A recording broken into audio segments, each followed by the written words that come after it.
Good morning friends. RD nursing career point की online YouTube classes में आप सभी का एक बार फिर से बहुत बहुत मोस्ट वेलकम है। तो आज हम चर्चा करेंगे एमपीसीएचओ 2023 से रिलेटेड बहुत ही इंपॉर्टेंट एस्पेक्ट जिसका नाम है कम्युनिकेबल डिजीज। तो डियर फ्रेंड्स, यहाँ से देखो, एमपीसीएचओ या फिर कोई भी सीएचओ जो कम्युनिटी हेल्थ ऑफिसर का एग्जाम होता है ना, उसके अंदर जो मेन माइलस्टोन होता है ना एग्जाम पैटर्न का, वो कम्युनिटी हेल्थ नर्सिंग के ऊपर डिपेंड होता है। और यहाँ से सबसे बड़ी यूनिट है जो 10 मार्क्स कवर करती है, कम्युनिकेबल डिजीज। ठीक है, तो आइए चर्चा करते हैं इसी कम्युनिकेबल डिजीज से रिलेटेड, यानी कि कम्युनिकेबल डिजीज क्या होती है। ऐसी डिजीज या ऐसी बीमारी जो किसी स्पेसिफिक माइक्रो ऑर्गेनिज्म के द्वारा तो डेवलप होगी और एक व्यक्ति से दूसरे व्यक्ति के अंदर ट्रांसफर हो सकती है ना। यानी कि कोई ना कोई micro organism, positive agent, bacteria, virus वगैरह, पैरासाइट वगैरह उसके लिए रेस्पॉन्सिबल होगा और वो डिजीज एक व्यक्ति से, एक इंडिविजुअल से दूसरे पर्सन के अंदर ट्रांसफर हो सकती है। तो इसी क्रम को हम कंटिन्यू करते हुए यहाँ पर हम डिस्कस करेंगे किसके बारे में, मीजल्स के बारे में। यानी कि मीजल्स के रिलेटेड जितने भी क्वेश्चन है वो सारे के सारे कवर करते हैं। तो चलिए शुरुआत करते हैं। सबसे पहले मीजल्स, है ना, ये एक कम्युनिकेबल डिजीज है, ये चाइल्डहुड डिजीज है, याद रखना। ये मतलब छोटे बच्चों को सबसे ज्यादा कवर करती है। दूसरी बात, जो मीजल्स वैक्सीन है ना, इसका दूसरा नाम है रूबियोला, तो इसको याद रखिएगा।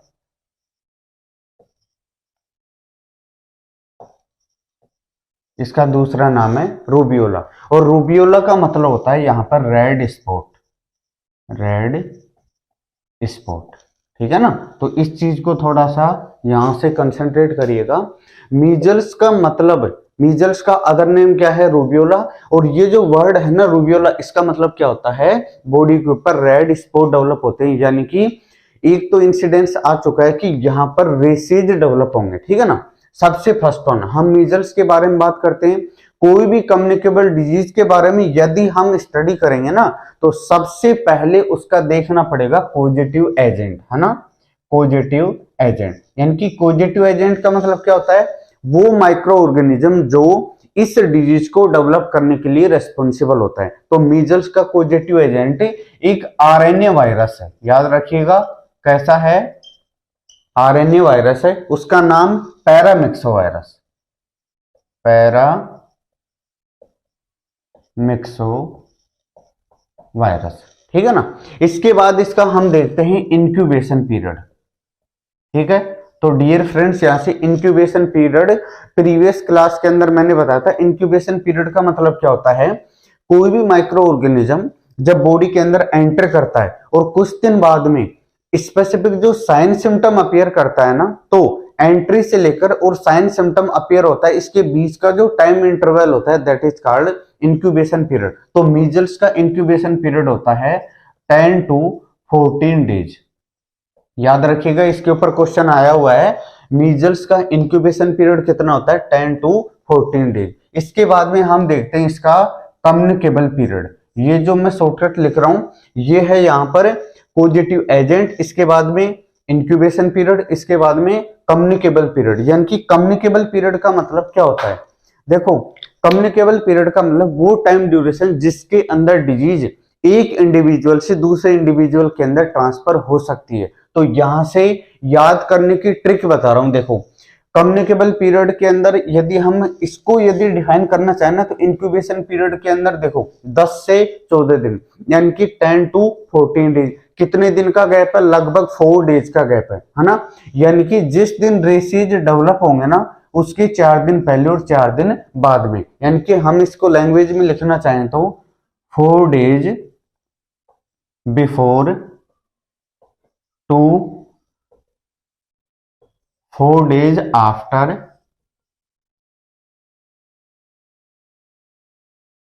अपीयर ऑफ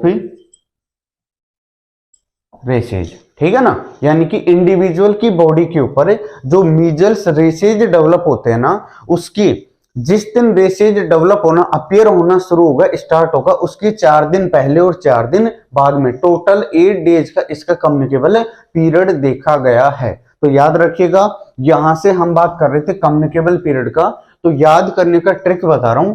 देखो 10 to 14 डेज इंक्यूबेशन पीरियड, इसके बीच में गैप होता है वो कितने 4 डेज का है। तो इसी 4 डेज को यहाँ पर ट्रिक बनाने के लिए कि 4 days before and 4 days after appear of symptoms, या फिर सिम्टम्स के तौर पर यहाँ पर क्या डेवलप हो रहा है रेसेज, तो यहां से आ जाएगा 4 days before to 4 days after appear of rashes. इसके बाद में हम बात करते हैं मोड ऑफ ट्रांसमिशन, ठीक है, कि किस पाथवे से ये एक व्यक्ति से दूसरे व्यक्ति के अंदर। तो डियर फ्रेंड्स याद रखिएगा, यहां पर जो मोड ऑफ ट्रांसमिशन है ना, वो यहां पर रेस्पिरेटरी यानी कि ड्रॉपलेट इन्फेक्शन है। तो मोड ऑफ ट्रांसमिशन हो जाएगा ड्रॉपलेट इन्फेक्शन।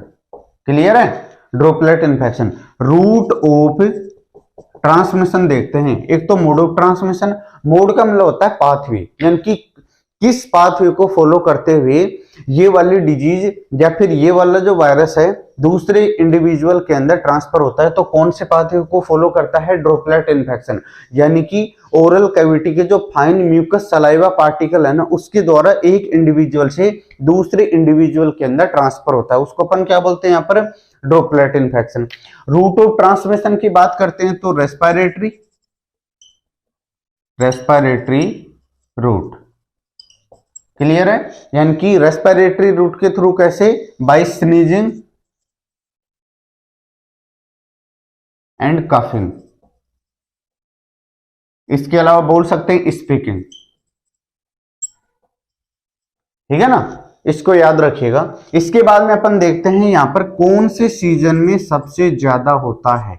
सीजन की बात करें तो जैसे सर्दी गर्मी बरसात, तो इसमें से कौन सा, मेनली ये होता है विंटर सीजन के अंदर।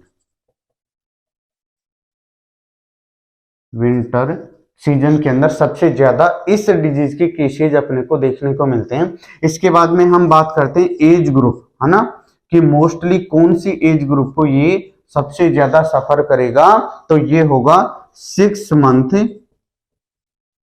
टू 9 ईयर ऑफ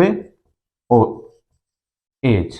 क्लियर है, तो इसका मतलब है यानी कि मोस्ट प्रोबेबल चाइल्डहुड एज के अंदर सबसे ज्यादा अफेक्टेड करता है बच्चों को 6 मंथ से लेकर और 9 ईयर तक। मेनली जो बच्चे होते हैं उनमें सबसे ज्यादा देखने को मिलता है क्या, मीजल्स। तो अभी तक अपन ने देखा इसका ये सिंपल इंट्रोडक्शन, है ना, जिसके अंदर पॉजिटिव एजेंट आरएनए वायरस या फिर इसको हम क्या बोल सकते हैं, paramyxo virus. Incubation period 10 to 14 days. Communicable period 4 days before to 4 days after appear of rashes. इसके बाद में देखते हैं mode of transmission, droplet infection होगा रेस्पिरेटरी ट्रैक्ट के द्वारा। Route of transmission by respiratory route by sneezing coughing और speaking के दौरान म्यूकस पार्टिकल एनवायरमेंट में आते हैं, दूसरा उनको इनहेल करता है तो बॉडी के अंदर चले जाएंगे। इसके बाद में सीजन मोस्टली कौन सा, विंटर सीजन के अंदर ज्यादा देखने को मिलता है। एज ग्रुप की बात करें तो चाइल्डहुड एज के अंदर यानी कि 6 मंथ से लेकर और 9 ईयर ऑफ एज, यहां तक हमने देखा। इसके बाद में हम बात करते हैं इसके क्लिनिकल मैनिफेस्टेशन। तो याद रखिएगा, अकॉर्डिंग टू क्लिनिकल मैनिफेस्टेशन है ना, जो मीजल्स के जो साइन सिम्टम डेवलप होते हैं ना, इसको हम 3 स्टेज के अंदर डिवाइड करते हैं। देखो मेन यहाँ पर क्या थीम है, रेसेज का डेवलपमेंट होना, ठीक है ना। तो रेसेज बॉडी के ऊपर अपीयर होते हैं ना, एक तो उससे पहले वाली स्टेज दैट इज कॉल्ड, यानी कि टोटल यहाँ पर कितनी स्टेजेज, क्लिनिकल मैनिफेस्टेशन को 3 स्टेजेज के अंदर यहाँ पर डिवाइड किया गया है, ठीक है ना।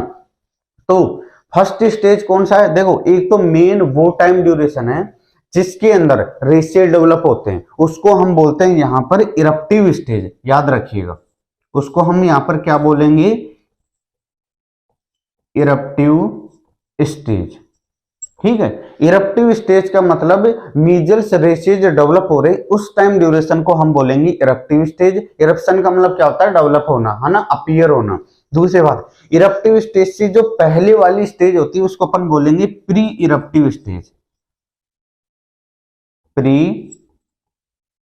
इरप्टिव स्टेज, ठीक है। और एक इरप्शन के बाद वाली स्टेज होती है after the eruption of measles rashes, that is called post eruptive stage. Post eruptive stage, ठीक है ना। तो इस तरीके से साइन सिम्टम को हमने डिवाइड किया 3 स्टेजेस के अंदर।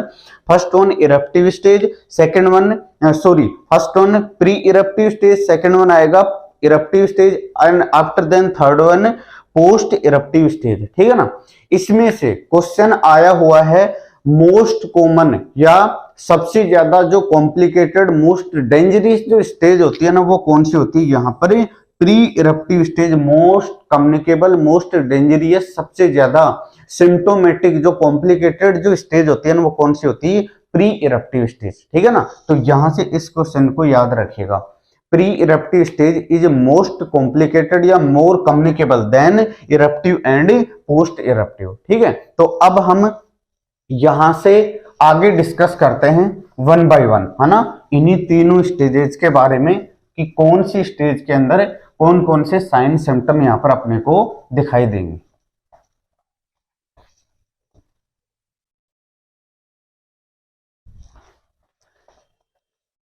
तो यहां से हम बात कर रहे थे डियर फ्रेंड्स साइन सिम्टम की, ठीक है। साइन सिम्टम की कितनी स्टेजेज हैं, 3 स्टेजेज, ठीक है। इसमें सबसे फर्स्ट वन है प्री इरप्टिव स्टेज, ठीक है ना। सबसे पहला question, it is most complicated and more communicable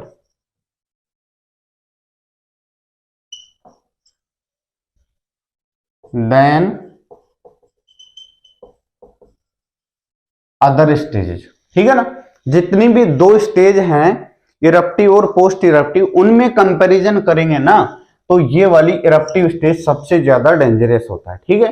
इसके अलावा और कौन कौन से साइन सिम्टम अपीयर होंगे, इसके अंदर आएगा हाई ग्रेड फीवर, ठीक है, बहुत ज्यादा टेम्परेचर बढ़ा हुआ रहेगा। इसके अलावा रनिंग नोज, स्नीजिंग,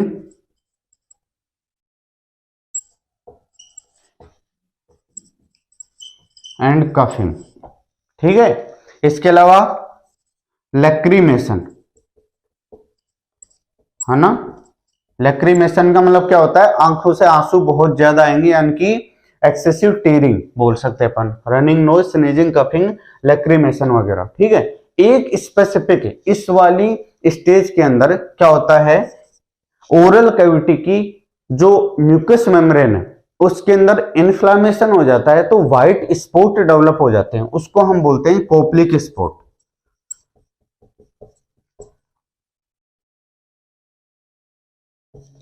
उसको हम बोलेंगे कोप्लिक स्पॉट। अब बोलो, यहां से ये क्वेश्चन पूछा गया है, ठीक है ना। कोप्लिक स्पॉट, कोप्लिक स्पॉट क्या होते हैं, कोप्लिक स्पॉट केवल और केवल मीजल्स के अंदर ही दिखाई देंगे। इसमें क्या होता है, व्हाइट पेचेज, है ना, व्हाइट पेचेज डेवलप हो जाते हैं। जो अपना फर्स्ट मोलर टीथ होता है, याद रखिएगा, फर्स्ट अपर मोलर टीथ होता है, इसके लेटरल साइड के अंदर व्हाइट पेचेज डेवलप हो जाते हैं छोटे छोटे। और ये पेचेज कैसे रहेंगे, ये जो व्हाइट स्पॉट बनते हैं ना, ये कैसे रहेंगे, जैसे कोई टेबल होता है, ठीक है ना, टेबल, है ना, टेबल के ऊपर जैसे हम नमक को अगर डाल देते हैं तो छोटे छोटे कण, उसके जो साल्ट के जो क्रिस्टल है ना वो अपने को बिखरी अवस्था के अंदर दिखाई देता है ना। तो इसकी वजह से इस जो ये जो व्हाइट पेचेज जो पाए जाते हैं ना म्यूकोसा के अंदर इंटरनल ओरल कैविटी की, उसको हम एक वर्ड से डिनोट करते हैं जिसका नाम है टेबल साल्ट क्रिस्टल। तो याद रखिएगा, इसको हम और किस नाम से जानते हैं, टेबल साल्ट क्रिस्टल। इसका रीजन मैंने बताया, व्हाइट पेचेज डेवलप होते हैं इंटरनल, और वो भी कहां, म्यूकस मेम्ब्रेन के अंदर, म्यूकस मेम्ब्रेन के अंदर डेवलप होंगे। कहां पर, फर्स्ट मोलर टीथ के लेटरल साइड में, याद रखिएगा। जो फर्स्ट मोलर टीथ होता है, अपर फर्स्ट मोलर टीथ, इसके लेटरल साइड के अंदर जो म्यूकोसा या म्यूकस मेम्ब्रेन होती है ओरल कैविटी की, उसके अंदर व्हाइट पेचे डेवलप हो जाते हैं इन्फ्लामेशन की वजह से। इसको अपन क्या बोलते हैं, टेबल साल्ट क्रिस्टल या फिर कोपलिक स्पॉट। स्पेसिफिक साइन सिम्टम है जो प्री इरप्टिव स्टेज के अंदर देखने को मिलता है, किसके अंदर, मीजल्स के अंदर। ठीक है, इसके बाद में दूसरी स्टेज आती है जिसको अपन बोलते हैं इरप्टिव स्टेज।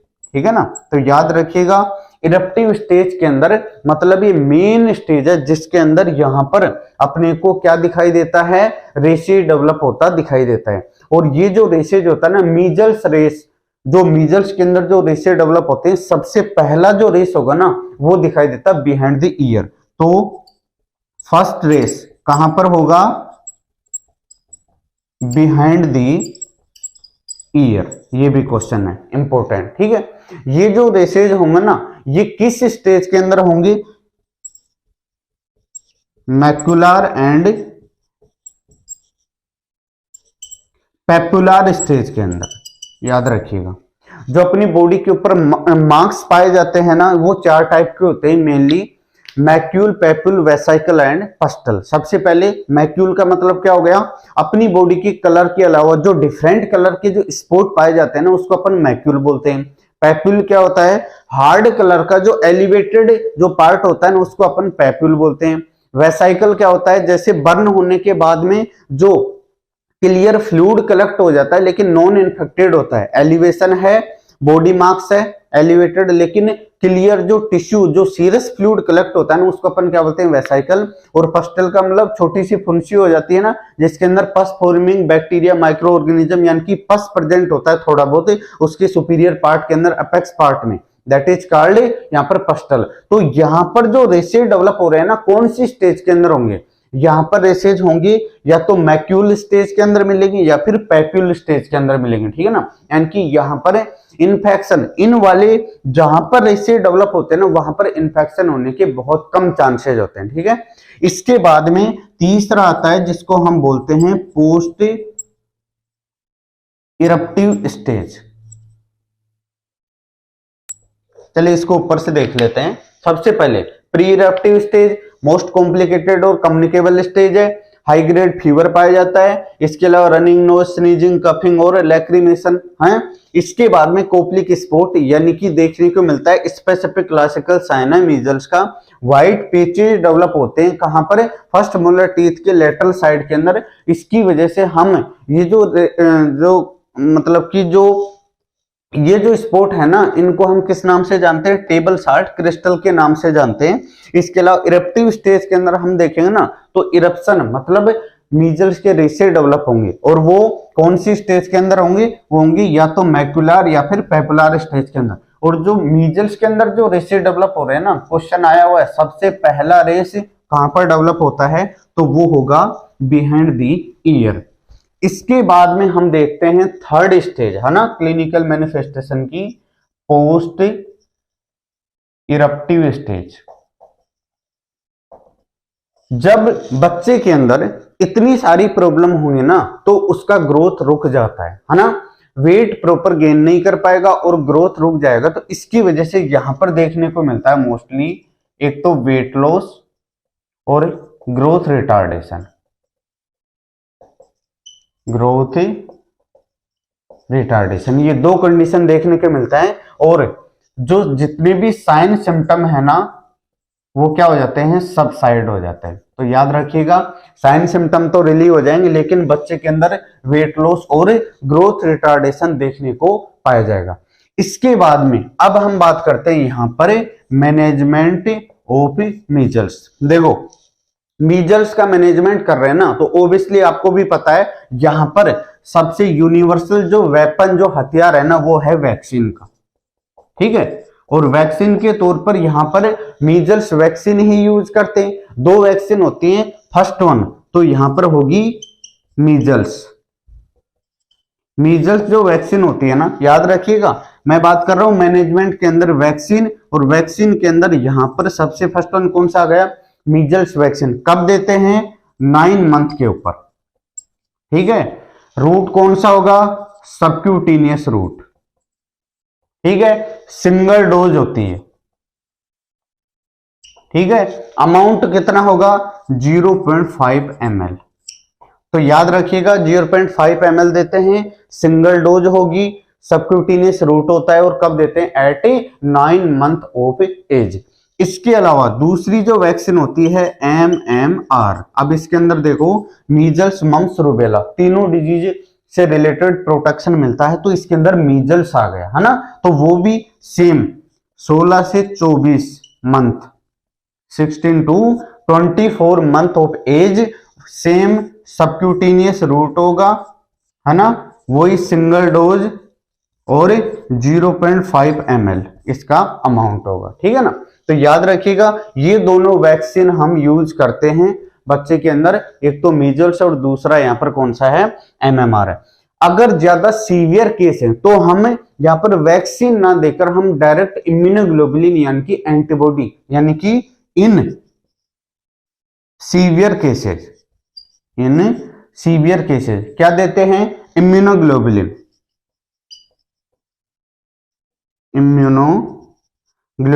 कितना 0.25 ml पर केजी बॉडी वेट, याद रखिएगा 0.25 ml पर केजी बॉडी वेट के हिसाब से इम्यूनोग्लोबुलिन ट्रांसफर किए जाते हैं जब ज्यादा सीवियर केस होता है।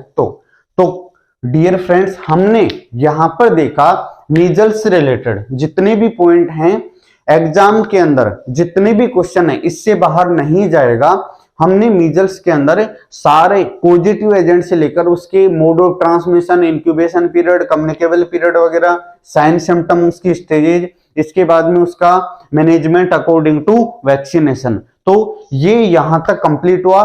बहुत ही जल्दी इसकी नेक्स्ट क्लास या फिर नेक्स्ट डिजीज मीजल्स के बाद में मम्स, तो मम्स की बहुत रिसेंटली क्लास अपडेट करेंगे। आई होप ये क्लास आपको बहुत अच्छे से समझ में आई होगी, बहुत हेल्पफुल रहेगी। तो अगर ये कंटेंट आपको अच्छा लगता है तो मेरे इस वीडियो को लाइक, सब्सक्राइब और चैनल को शेयर करना ना भूलें। बहुत ही जल्दी एक नए कंटेंट के साथ फिर से हाजिर होंगे, तब तक के लिए बहुत बहुत धन्यवाद। स्वस्थ रहिए, अपनी स्टडी अच्छे से करते रहिए।